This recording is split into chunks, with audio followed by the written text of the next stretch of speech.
Bienvenidos a la revisión de la agenda económica PM de este miércoles acá en CNN Chile. Por supuesto, al igual que todo el país, estamos muy enfocados en la lluvia que aún se mantiene en la zona centro-sur de Chile.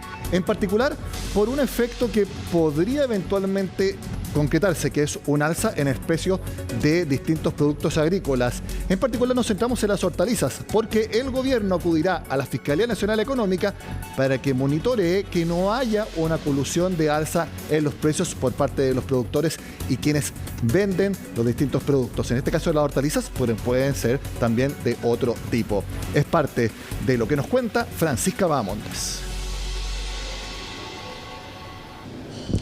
Así es, son distintos los estragos que ha causado el sistema frontal del cual hemos sido testigos estos últimos días, en particular para el sector productivo y agrícola de nuestro país. Las regiones más afectadas por este frente de mal tiempo justamente se dedican en su gran mayoría a la agricultura, a actividades de estas características y por lo tanto las personas se han visto bastante afectadas, algunos con pérdidas parciales y otros con pérdida total. Ese tema ya lo vamos a revisar en algunos momentos más. Por ahora vamos a comenzar contándoles sobre una situación, otro estrago en el fondo que viene, que se origina a raíz de este sistema frontal y que tiene que ver con el alza de los precios justamente de los productos que se han visto afectados. El ministro de Agricultura, Esteban Valenzuela, señalaba durante esta jornada que ellos tienen antecedentes de una posible colusión de precios, en particular del precio de la papa, un alimento bastante importante para nuestro país y que él decía que producto de estas lluvias no debía haberse visto afectado su precio de ninguna forma. Esto es porque el ministro señalaba que este producto en particular no es momento de cultivo de este producto, de la papa. La papa ya estaba guardada y por lo tanto el hecho de que hayan subido los precios, ellos también decían que tenían antecedentes de que podía deberse eventualmente a una especie de especulación. Por lo tanto señalaban que están presentando un informe, que están preparando hoy en día un informe para presentarlo ante la Fiscalía Nacional Económica, quien es el organismo encargado de determinar este tipo de hechos. Los invito a que pasemos a revisar entonces parte de las declaraciones del ministro de Agricultura sobre este tema y también de la Sociedad Nacional de Agricultura. Sabemos que no hay ninguna razón para que la papa en una semana, en medio de esta catástrofe climática, aumente un 50% de precio. Los antecedentes que tenemos, que es la medición que hace ODEPA, y a su vez hay actores de la agricultura que nos han enviado imágenes de camiones que no han querido comercializar la papa que tienen almacenada. Vamos a entregar también esos antecedentes a la Fiscalía, que es la institución que tiene que determinar si aquí existe o no práctica oligopólica y eventual colusión. Estuvimos en Lo Valledor y veíamos cómo había aumentado el precio de la papa. La papa que ahí está guardada y cuando se afecta la logística y se demora, ¿no es cierto?, los productos en llegar a los mercados de destino, suben los precios. Las pérdidas más importantes en cuanto a lo que tiene que ver con agricultura recaen en las hortalizas invernales, como lo son por ejemplo el brócoli, también la lechuga, el repollo y también algunas frutas. Eso sí, decían las autoridades que aún no es temporada de las frutas más importantes, que son por ejemplo las de exportación, por lo tanto por ese lado veían un poco el panorama un poco más positivo, pero sin embargo no hay que dejar fuera el tema de las hortalizas, que son también las que se consumen acá en Chile, que de esas en algunos casos hubo pérdida total para la gente que se dedica a trabajar y a sobrevivir también de estos productos, que vive gracias a la venta de este tipo de productos. Otro punto importante también dice relación con los sistemas y la infraestructura de riego, que en la mayoría de los casos se vio completamente arrasada por el sistema frontal.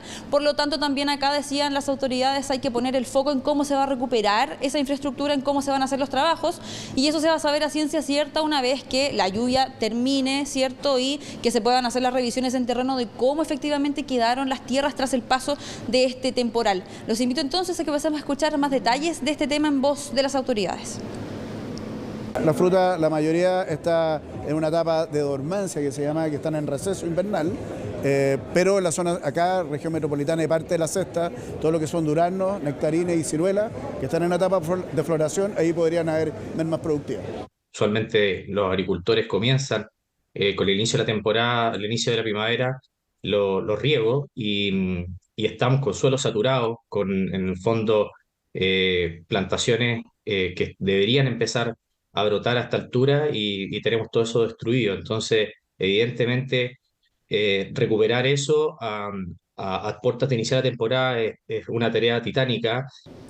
Desde la Asociación de Exportadores de Frutas señalaban que afortunadamente para los envíos que estaban previstos para esta fecha no habría una afectación por parte de este sistema frontal que ya comentábamos. Ellos señalaban que los envíos ya estarían casi listos en su totalidad, pero que sí se pueden ver riesgos y eventuales pérdidas en todo lo que tiene que ver con los envíos futuros. Por ejemplo, algunas frutas que están recién comenzando su proceso de temporada y que lamentablemente este daño que podrían haber sufrido no se va a conocer aún, porque como ya lo comentábamos, el sistema frontal todavía continúa, pero que se va a saber entonces el nivel de afectación una vez que el catastro ya esté un poco más avanzado. Los invito a que pasemos a revisar entonces parte de esas declaraciones. Para los envíos de esta fecha ya no vamos a tener problemas. Sin embargo, los envíos futuros podrían verse afectados. La sexta y la séptima región representan el 60% de las exportaciones de fruta del país al mundo. Por lo tanto, la importancia de lo que está pasando es gigantesca. Las autoridades de gobierno también señalaron durante esta jornada que están trabajando en levantar el nuevo catastro de damnificados a raíz de este sistema frontal, en particular los damnificados en todo lo que tiene que ver con el tema de agricultura. Hay que entender y hay que recordar también que en junio pasado hubo otro sistema frontal que también dejó con pérdidas importantes a este sector, y acá también las autoridades, tanto las de gobierno como las más vinculadas a este rubro, concordaban en que el sistema frontal que se ha vivido durante estos días es posible que sea más fuerte y que haya impactado de una forma mucho más grave a los agricultores de las regiones afectadas. Por lo tanto, acá hay que levantar nueva información, hay que identificar a las personas que han sufrido daños para poder llegar oportunamente con ellos, con ayuda hacia sus casas, hacia sus trabajos también, sus espacios de cultivo y también, por ejemplo, todo lo que tiene que ver con el cuidado de animales. Los invito entonces a que pasemos a revisar más detalles en voz de la subsecretaria de Agricultura. Ya hemos iniciado el proceso de catastro de la afectación silvoagropecuaria nueva, adicional, que se produjo en el marco de esta emergencia, para poder ir también en ayuda de esos productores afectados para la recuperación de su capital de trabajo con bonos equivalentes o medidas del mismo tipo en las próximas semanas. Hay que destacar que el sistema frontal todavía no ha terminado, por lo tanto se está recién levantando el catastro, como ya lo mencionábamos, con la nueva información para poder llegar de forma oportuna con la ayuda a las personas que se han visto damnificadas, tanto en sus casas, por ejemplo, como también en este caso en el sector productivo, en el sector agrícola. Hay que recordar que muchas de las familias que viven en estas regiones afectadas se dedican en su gran mayoría a este rubro, que viven también de esta fuente de ingresos, por lo tanto es importante también poder llegar a ellos con las ayudas y aportes de la forma más oportuna posible. Que suba el nivel de los embalses es, por supuesto, una muy buena noticia. Lo preocupante es que prácticamente no se está haciendo ningún embalse en nuestro país. De hecho, de 26 proyectos que hay en el Plan Nacional, apenas se terminó uno. Fue el año pasado en el norte de Chile. ¿Por qué no se construyen más embalses si estamos en una enorme sequía? Lo analizamos al regreso. Por supuesto que lo más importante de la lluvia de los últimos días en nuestro país es cómo han sido afectadas miles de personas. Pero mientras veíamos las imágenes y sobre todo mientras veíamos la lluvia, personalmente yo pensaba qué enorme oportunidad perdimos de haber embalsado gran parte de esa agua. No solamente la de ahora, sino la que también cayó hace 2 meses. Sobre todo con la sequía que enfrentamos en nuestro país hace años. Y por eso planteamos la siguiente pregunta: ¿por qué no se construyen más embalses en nuestro país? Y digo más porque en los últimos años apenas se ha terminado uno el año pasado. Queremos analizar este tema junto al ex director de la Comisión Nacional de Riego y el actual director del Centro de Agua de la Universidad San Sebastián, Federico Razoriza, a quien vemos en pantalla. Gracias por estar con nosotros, Federico. Gracias, Nicolás. Gracias por la invitación. Te hago inmediatamente la pregunta, y con tu análisis, con lo que tú viste, tú participaste del aparato estatal. ¿Por qué no se están construyendo más embalses en nuestro país como para haber aprovechado esta agua y la de hace 2 meses?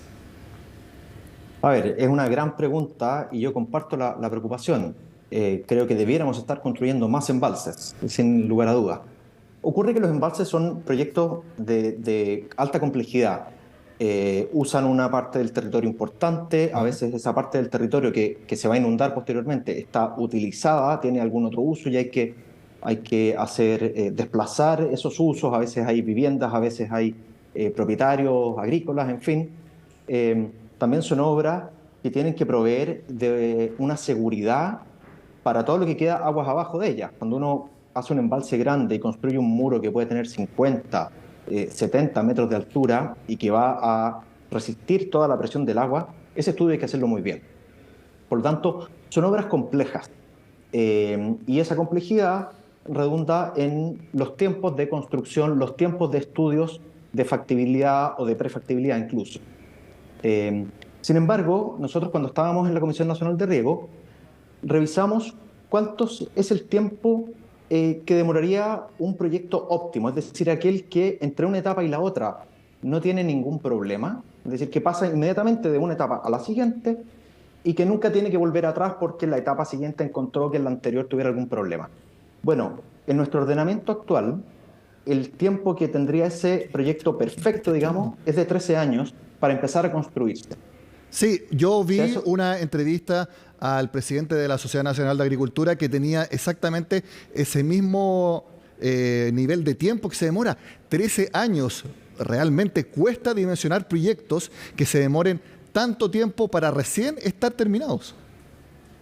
Oye, te pongo un ejemplo, un proyecto que ha estado últimamente o los últimos años en la prensa, que es el embalse Punilla o la nueva Punilla, como se le llama ahora, en el río Ñuble. Es un embalse cuyo proyecto debe tener 80 años. Es decir, tenemos muchos proyectos que hace 80 años, 90 años, distintos ingenieros fueron identificando y sin embargo no los hemos construido por diversas razones. Y una de ellas es esta complejidad, pero yo te decía, estos 13 años se ven aumentados por a veces problemas de que se hizo la etapa llamada prefactibilidad, pero no se inició inmediatamente la factibilidad, pasó el tiempo, cambiaron las variables, cambió la metodología de cálculo, entonces vuelta atrás. Entonces a los 13 años, que ya nos parecen mucho, le sumamos varios años más de burocracia. El último informe que entregó la Dirección de Obras Hidráulicas, que depende del Ministerio de Obras Públicas, muestra que en el Plan Nacional de Embalses hay 26 proyectos. Uno dice, wow, una gran cantidad de embalses. Sin embargo, de esos 26, apenas uno se terminó el año pasado, que es el embalse Chironta en Arica y Parinacota. Hay otro que se terminó, eso fue en 2022, el embalse Las Palmas en Petorca, en la región de Valparaíso, está en construcción. Y esos son los únicos. Los otros 24 están o en factibilidad o en prefactibilidad, que son exactamente las etapas que tú mencionas. Es decir, de 26, apenas uno terminado, otro en construcción y el resto en estudio en distintos momentos. Mira, siguiendo esa misma línea, para que te hagas una idea, entre el año 1935 y el año 1975, en esos 40 años, se construyeron 20 embalses. Es decir, un embalse cada 2 años. Pero después, entre el año 75 y el año 2015, es decir, los 40 años posteriores a eso, se construyeron 9 embalses, uno cada 4 años y medio. Del 2015 hasta ahora, llevamos, si no me equivoco, 5 embalses. Es decir, cada vez nuestra tasa de construcción de embalses es más lenta. Y eso tiene una razón lógica, que es que tú partes haciendo probablemente los mejores proyectos, los que son más baratos, los más fáciles, los más simples. Y en la medida que vas avanzando, los proyectos se van volviendo más complejos. Ya el valle no es tan cerrado, ya no es tan fácil ponerle una presa y acumular el agua. Pero eso yo te lo podría entender si es que la condición climática fuera la misma. Pero llevamos 15 años de sequía, a pesar de la lluvia reciente, no sé cómo va a terminar el frente, pero en muchas partes todavía la cantidad de precipitación es inferior al año normal. Es decir, en estricto rigor, en muchas partes de Chile seguimos en déficit. ¿Tú sentiste lo mismo que nosotros, por lo menos, y nos planteamos la pregunta de por qué no se construyen más embalses con lo que pasó estos días, con lo que pasó hace 2 meses, y la cantidad de agua que cayó y que mucha de ella, no vamos a decir que se pierde en el mar, porque es todo parte de un ciclo, pero que no lo pudimos embalsar y haber aprovechado para consumo humano, para riego, sobre todo en la enorme sequía que todavía tenemos? Sin duda que hubiera sido deseable poder retener la mayor parte de agua que pudiéramos sin afectar, por supuesto, el ecosistema marino. Pero también hay un tema un poco lateral a nuestra conversación, pero yo he escuchado a algunos académicos que dicen que para el ecosistema marino tampoco es benéfico recibir la cantidad de sedimentos que se reciben después de estos frentes, después de estos eventos de lluvias extremas, porque también se salen del equilibrio normal. Esta lluvia que estamos viviendo no es una lluvia normal y corriente para nuestro sistema, es producto del cambio climático, isotermas altas, ríos atmosféricos, digamos, todo está afectando y eso tiene impactos también en los ecosistemas marinos. Quiero volver al informe de la Dirección de Obras Hidráulicas porque hay un proyecto con un comentario que me llamó la atención.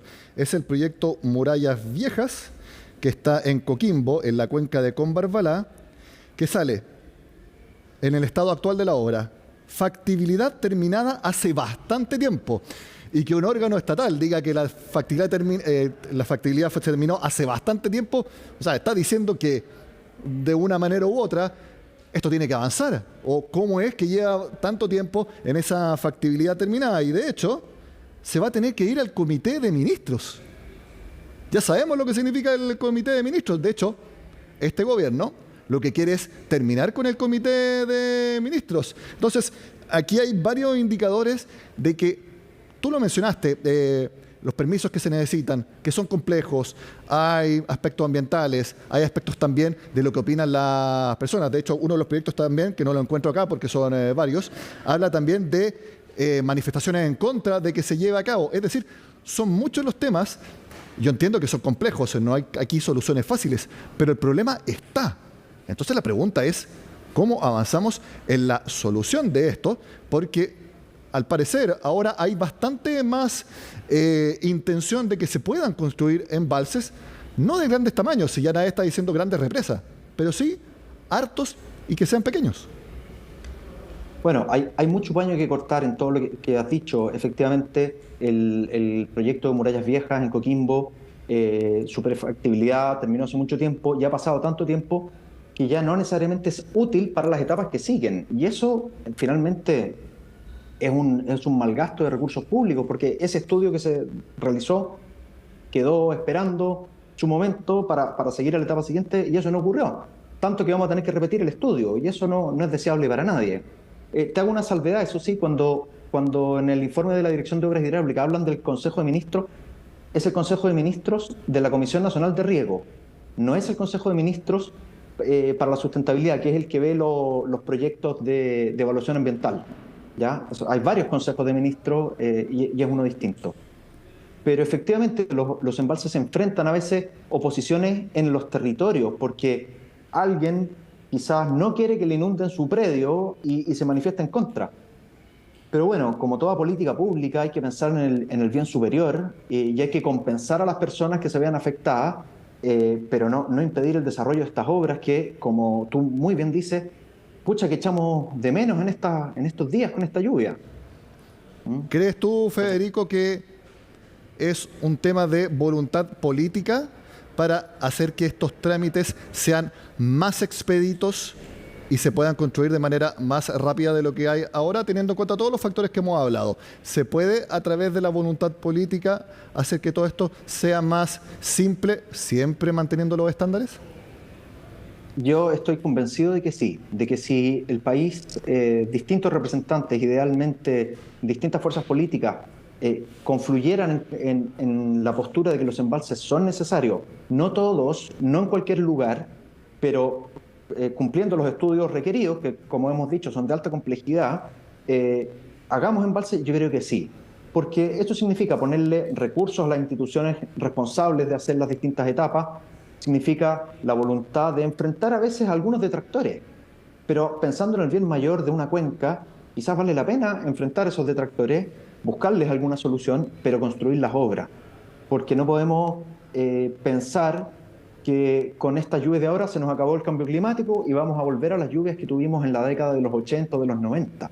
Lo más probable es que sigamos teniendo años como los últimos, es decir, años muy secos, interrumpidos por años con eventos tan extremos como los que hemos vivido en estos 2 meses. Entonces, tenemos que cambiar también la disposición del país hacia este tipo de obra, y sin duda que un acuerdo y voluntad política ayuda mucho en ese sentido. Federico Errázuriz, director del Centro de Agua de la Universidad San Sebastián. Gracias por estar en Agenda Económica. Muchas gracias, Nicolás. Con esta conversación terminamos la agenda de este miércoles. Sean con nosotros acá en CNN Chile.